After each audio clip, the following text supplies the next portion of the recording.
But who knows? Maybe after the Saratoga, maybe we'll be gutsy enough to get a Malibu. Oh, she wants a Malibu.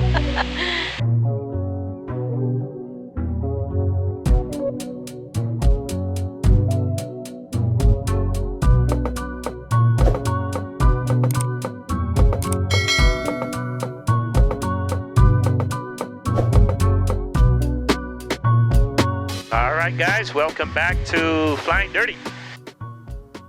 Yeah, so we took Josh back home, and hopefully, you know, if everything goes right with the pre-buy inspection, then there will be no need for him to come back over here. Now, what I would offer is if something goes wrong with the pre-buy, which I don't anticipate it, then I'll fly back and pick him up,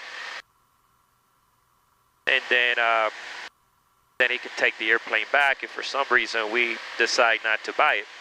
But the airplane seems to be in pretty good shape. It's been well taken care of. Got good records, good logs. The engine is relatively new. It's got, like, I would say 400 hours on the engine and about 100 hours on the prop. But here, I'll show you this view. Hopefully away from the sun. This back here is really, it's just nothing but dirt. I wouldn't mind living in a place of isolation like this, getting away if it had a runway. So it's been a long day. Got up 7:30. Then we went to the hangar. Early for my day off. And then we met Josh. Hopefully she recorded the video good enough to show on YouTube. She has issues with cameras. I don't know why. They're easy. Just hold them. Hold and point. Easy. I don't like cameras. So just to give you a perspective, so in the Cherokee 6, switch fuel tank. We already did that. So in the Cherokee 6, right now we're our true speed is about 138 knots. So in the Saratoga, in comparison, it would be around maybe about 165 knots at 65% power. So right then and there, there's a big difference. So this journey that would take us 2 hours in the Saratoga would have taken maybe about an hour and a half. So what do you think about this new toy that we got? It's her fault that we got it. I always keep saying that. I was trying to talk myself out of it, but when I talked myself out of it, she talked me back in. Yeah, I think it's gonna be fine. It's gonna be fun. It's gonna be fine, and it's gonna be fun. Yeah. So right now, what we're gonna do until we get ourselves situated in the Turbo Saratoga, we'll end up keeping this one for now. But I do have a few people in mind that have inquired about purchasing it. And I will reach out to them whenever we're ready to sell the Cherokee 6. We're not quite ready yet, however, because, like I said, we want to get adjusted to the Saratoga. And there is always that slim chance that we might end up keeping this one. You know, to be frank with you, this airplane, it has been a really, really good airplane for us. And I'm afraid again of not having enough useful load on the Saratoga. However, I think we can manage. Obviously, we just can't fill up the tanks. We'll have to leave some fuel. So it will all have to, you know, it depends on how many stops we'd have to make. If it's going to justify whether we take the Cherokee 6 or the Saratoga. But I think it'll be okay. What I'm trying to find, though, it's a way to put both airplanes in the hangar, and I do have a pretty nice size box hangar, but it will not fit both airplanes. I mean, the Saratoga alone, the wingspan is pretty long, longer than this one, and it's already taken up a lot of the hangar. So what I would need is a lift, a hangar lift, so that I can lift one airplane and put one right under it. But those lifts are quite expensive, and I do know an engineer, Tom, that he built his own, and it actually works incredibly good. I think one company here that sells airplane lifts that I looked at, but boy, they're pretty expensive. They're like 20,000 plus. But if you think about it, it makes more sense, especially at Centennial, because Centennial prices are really ridiculous. I asked this guy how much he pays for his hangar, and he pays $40 a month for a T-hanger. Try that at Centennial. For a T-hanger, you're going to be paying about $550, $600 a month. Ridiculous out here. But you're paying premium prices to be at a premium airport. Everything's pretty expensive at Centennial. That includes service work. So since we've gotten this airplane, it's been really good experience for us. And we were thinking, so there were a couple of airplanes that we've considered. We considered the Bonanza 836, because we did want to keep the 6-seat option for space and comfort. So we were looking at the 836. Then we also looked at a few of the 210s, a couple of the 206s. I looked at both the Mirage and the Matrix.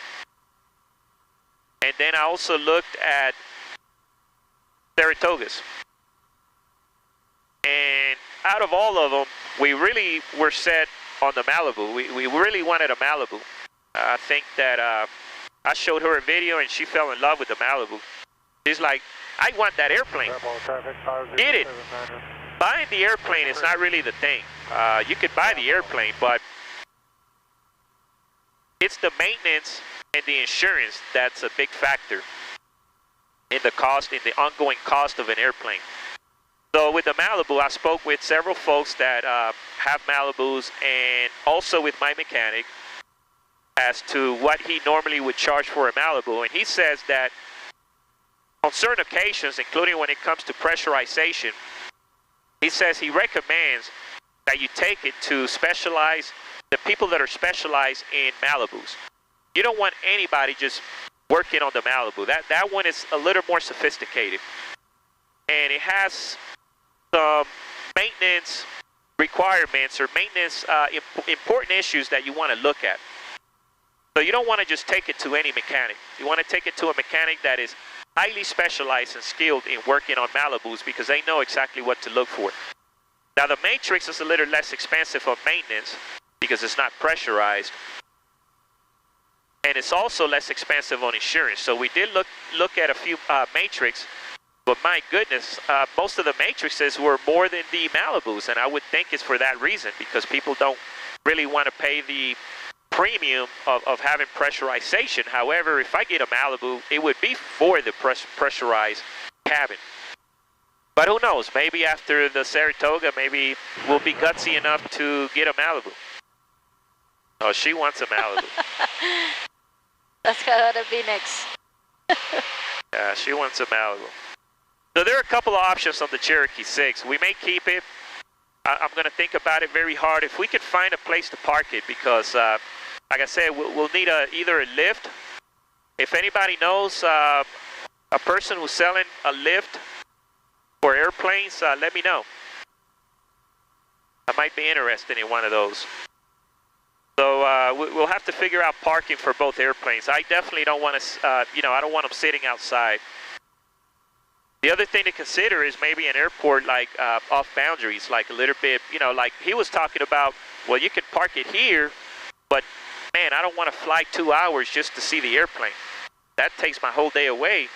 2 hours going and 2 hours coming. That's 4 hours. So that kind of takes the joy out of taking a joy flight.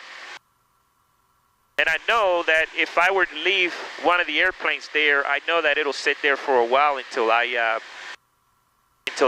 find time to come out and take a look at it. So anyway, that's too far for me to go. Now, I would probably consider an hour flight. I could consider that, because I could, that would be a fun flight, maybe, just to say, well, let's go to the hangar and check on the airplane and give it a washing and take her out for a spin. So that's a possibility, an hour, right? So we'll look around, but I'm pretty sure that anything within the vicinity of Centennial is going to be expensive. Thank and they'll probably not have availabilities. But then there's Goodland, Kansas also that we could consider. Lyman don't have a hangar? There's Lyman, but I don't know if they have hangars or not. The channel is growing, and pretty excited. I mean, a lot of times I talk with her about whether I should continue doing these videos. And a lot of times I ask myself, why do I do them? I mean, they take so much time. They're so time consuming, especially the way I am. I try to do the best that I can. And I know editing, I can do some pretty good editing because I used to edit music back in the days, and video is even better because you can see what you're editing. With music, I remember I used to edit tapes. And with tapes, you cut and splice, and that's how you would edit back in the days. And if you messed up the edit, you're done because there's no way to fix it. Once you cut that tape, it's done, so you better do it right. But anyway, I've talked to her and I've told her, like, this takes a lot of time, and I don't know if I want to really do it. And sometimes I just feel like giving up. But you guys keep me motivated because then I show her messages every now and then where somebody was like, you know, sending messages like, man, Raul, it's because of you that I'm going back, or it's because of you that I'm getting my pilot certificate or my instrument rating, or that I want to buy an airplane because, you know, I watch your family and you guys motivate me. And when I see that, that just makes it worthwhile. So that pumps me up. So guys, continue commenting and continue motivating me like that, and I'll continue to the very best of my ability to pump out some of these videos. So what do you think? Should I continue making videos, or what? How do you feel about that? Yeah, you're always busy, but it's okay. Yeah, you should continue. I got the boss. The boss said continue. As long as the boss is happy, I'll continue making videos. So you guys better comment to make her happy. If she doesn't see comments, she might tell me to quit. Yes. So comment. Comment, like, subscribe, all that good stuff. You know, it's very rewarding whenever I see, like, progress. So yeah, here we are, guys. We finally made our decision. We got the Saratoga. Hopefully you saw it on the last video. We live in Denver. If we didn't live in Denver, more than likely I wouldn't even worry about turbo or not turbo. But because we do live in Denver, then my concern is the density altitude. And I tell you what, the density altitudes in Denver in the summer times, you know, they can easily creep up to 9,000 feet, sometimes even higher if the temperature gets above 100. And that's one thing you have to really be careful with. A lot of the schools here, they shut down. When it's 100 degrees, they don't take the airplanes out because of density altitude. And I think that's pretty smart. So yeah, the density altitude can be a big concern here in Denver. I was showing her some videos of people that come here without experience, and they go up, especially into the mountains. There was a couple of accidents. I think one happened in Telluride, and another one happened in Aspen. But Colorado, because of the mountains, yeah, there's a lot of accidents here in the mountains. And it's pretty sad every time somebody goes down because they didn't respect the density altitude. So as a result of that, that's why we're getting the turbo charged engine. When I'm landing, when we go to Texas or when we go to Florida and we land, I just feel like we're never going to get there. Because the ground goes by so slow. Because we're so used to flying here in Denver. And here in Denver, it's like, boy, that runway creeps up on you so fast. But you're still doing the same indicated airspeed. It's just that, of course, your ground speeds are a lot faster. So therefore, your runways here are a lot longer. Like if you have a 4,000-foot runway in Dallas or in Florida, that's just plenty. It's more than plenty for this airplane. But a 4,000-foot runway here, you better watch it. Because I don't think you might be going too far. Not in a fully loaded Cherokee 6. That'll be cutting it pretty close. But again, that's part of the reason I got the turbo. And I'm pretty excited because I think now we can do some trips to like I've never gone up to Aspen. I mean, I've done a lot of mountain flying, but I try to avoid certain airports like Aspen. Because Telluride, for example, is at, what, 9,000 feet? Close to 9,000? It's 9,000. And then you have Leadville, which I want to go to Leadville. I've always wanted to take this airplane there, but I've always been afraid. I mean, Leadville is at 10,000, you know, give or take a few feet. It's highly recommended around here that you go through mountain courses because they teach you some pretty cool techniques.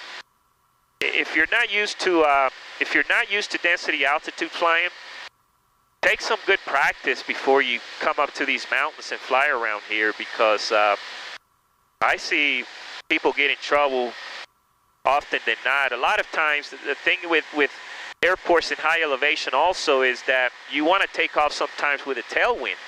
The tailwind runway is the one that's advisable because it has a downgrade slope, and the reason being for it is because also to avoid some severe downdrafts on the opposite end of the runway. So sometimes you don't want to take off into the wind, so you want to read the AFD so that you know the normal patterns that they fly in those areas. And like I said, oftentimes in those mountains, you know, you have to worry about downdrafts at all, also. And not only downdrafts, and also mechanical turbulence, which is basically mountain waves. But those mountain waves can be extremely strong. There was a guy flying a Citation that my mechanic was telling me about, that they had to send to a place here in Colorado, I think it's in Greeley, and they had to send a Citation with a ferry permit from the FAA because this Citation was damaged because apparently it was going through the mountains and the turbulence flipped the airplane and he was flying upside down for a little while. And he recovered, but my goodness, that is some scary stuff. One thing I really never do is I never fly in the mountains if the winds are blowing more than 20 miles an hour. I respect that.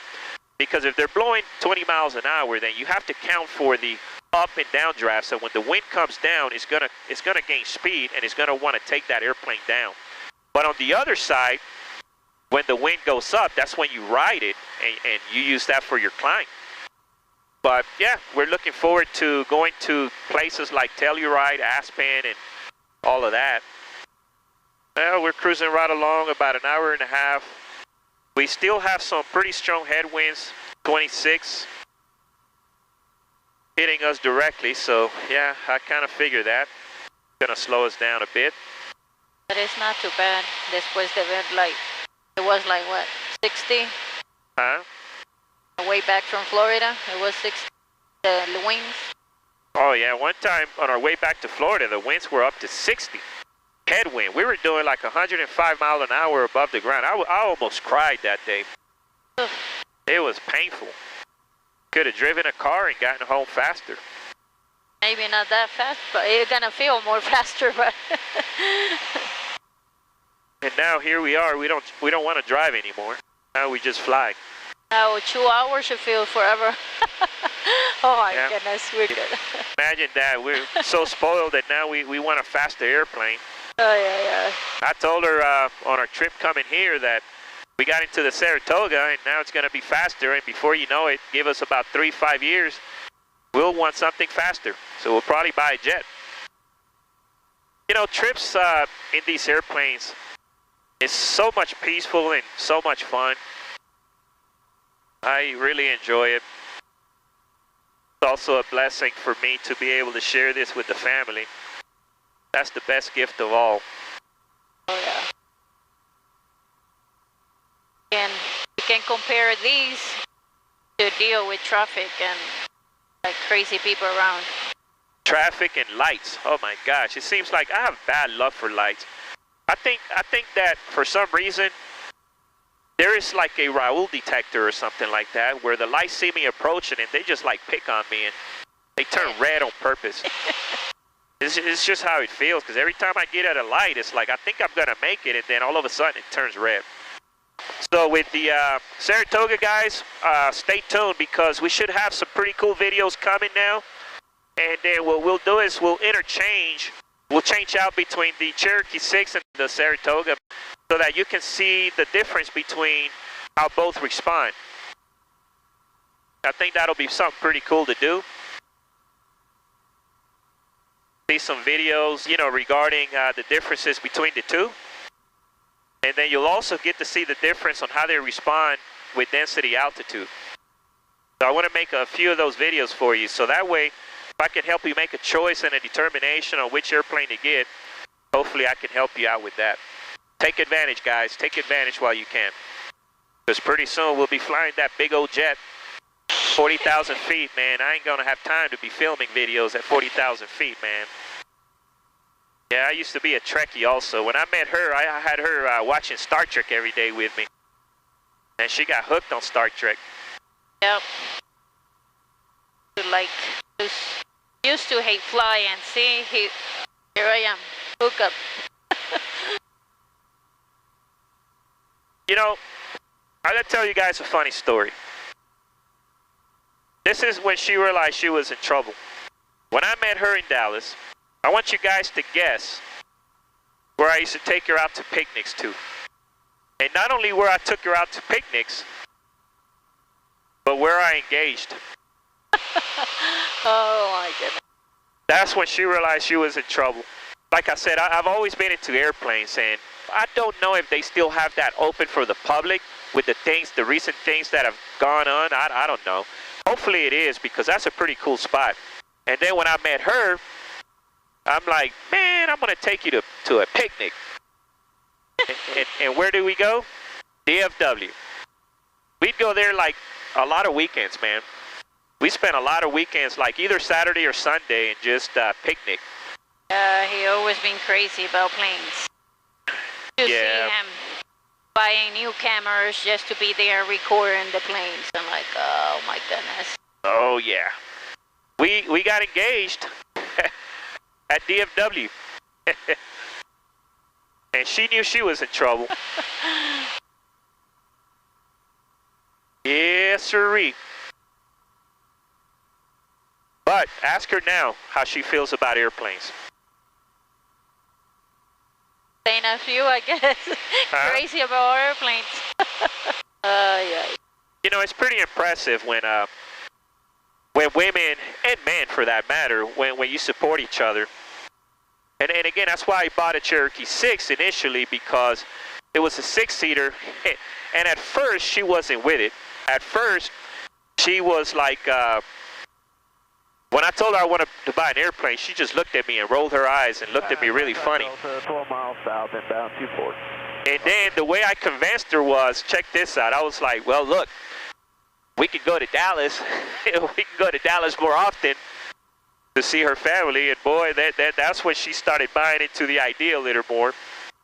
See, he always tricked me with something. Well, I didn't trick you, because we go to Dallas.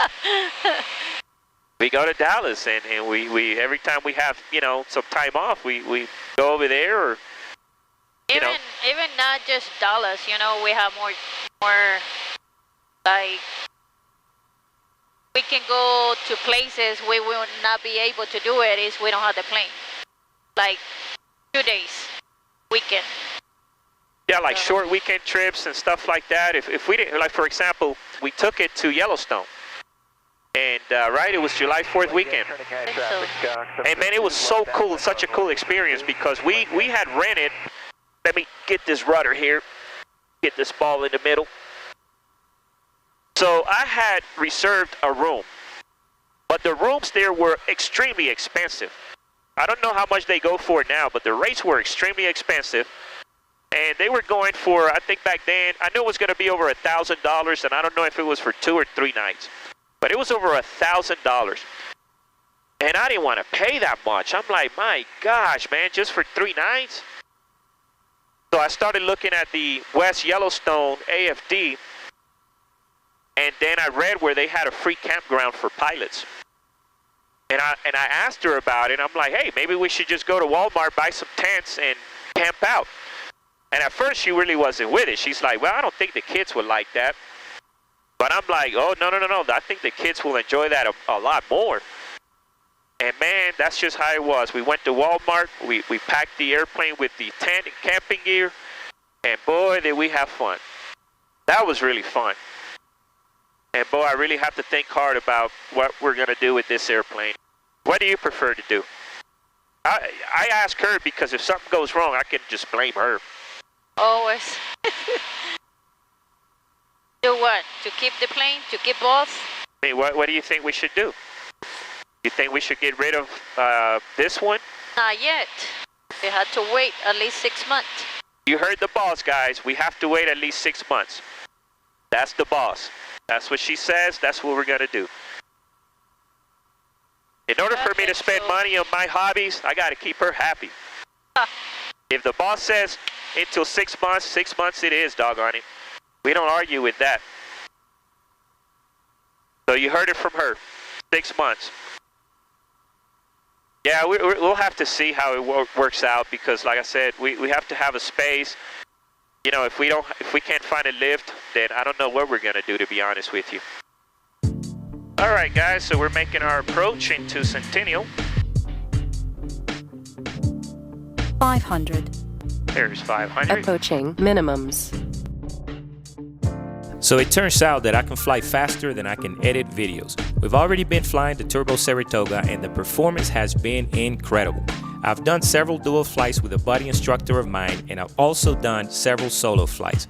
And I wanted to feel comfortable transitioning into the Turbo Saratoga before I allowed myself to fly with my family. But ever since, I have taken Yesenia on local breakfast flights, and my son and I went all the way to Florida.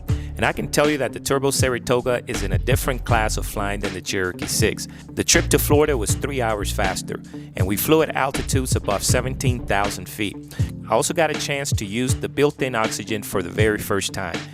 I can't wait to edit those videos and share them with you. So stay tuned for these future episodes. Until then, take care, stay safe, have a great day, my friends.